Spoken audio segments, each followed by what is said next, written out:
বছরের প্রথম দিনে পাড়াতে হঠাৎ পুলিশ, তারপর ঘুরতে গিয়ে এইরকম হলো, মানে হচ্ছেটা কি? হ্যালো গাইস, আমি Manik Das, 0 to 1 million subscriber in 1 year চ্যালেঞ্জের 6 নম্বর ব্লগে তোমাদের সবাইকে ওয়েলকাম। যেহেতু 2026 পড়েই গেল, তাই সকালবেলা বাড়িতে আমার ফুলের গাছগুলোকে দেখছিলাম, আর এইদিকে দেখো আমার গোলাপ গাছগুলোতে কতগুলো গোলাপ ধরছে। তারপর আর বাড়িতে বসে বসে ভালো লাগছিল না, তাই আমি বেরিয়ে চলে আসলাম জিতের দোকানে। আর এখানে এসে কিছুক্ষণ আড্ডা দিতে না দিতেই দেখি যে হঠাৎ করে পুলিশের গাড়ি। আর পুলিশের গাড়ি আসার কারণ হচ্ছে যে প্রত্যেক বছর আমাদের এখানে একটা পিকনিক স্পটে অনেক ভিড় জমে, আর সেখানে প্রচুর ঝামেলা, মানে মারামারি সৃষ্টি হয়। তাই প্রত্যেক বছর এখানে এত পুলিশের ভিড় লেগেই থাকে। তারপর ওখান থেকে বাড়িতে এসে দেখি যে মা মাংস রান্না করছিল, তাই মায়ের কাছ থেকে কষা মাংস নিয়ে নিলাম, আর সেটাকে খেয়ে তারপরে আমি স্নান করে ফ্রেশ হয়ে চলে আসলাম দুপুরের ভুড়ি ভোজ করার জন্য।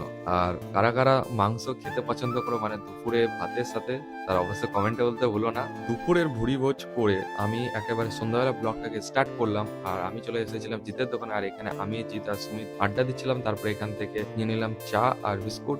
তারপর ওটাকে খেয়ে আমরা তিনজন, মানে আমি, জিত আর সুমিত মিলে বেরিয়ে পড়লাম সাইকেল নিয়ে ঘুরতে। আর কিছু দূর যেতে না যেতে হুট করে আমার সাইকেলের টায়ার ফেটে গেল। মানে দিনটা পুরোই খারাপ। অনেক কিছু প্ল্যান করেছিলাম যে ঘুরতে যাবো, এখানে যাবো, ওখানে যাবো, তো পুরো দিনটাই বেকার হয়ে গেল। তো এখানে ব্লগটাকে শেষ করলাম। তো নেক্সট ভিডিওতে খুব তাড়াতাড়ি দেখা হচ্ছে। তো তার জন্য অবশ্যই লাইক, কমেন্ট, সাবস্ক্রাইব আর ফলো করে পাশে থেকো। তো চলো আর কি, টাটা।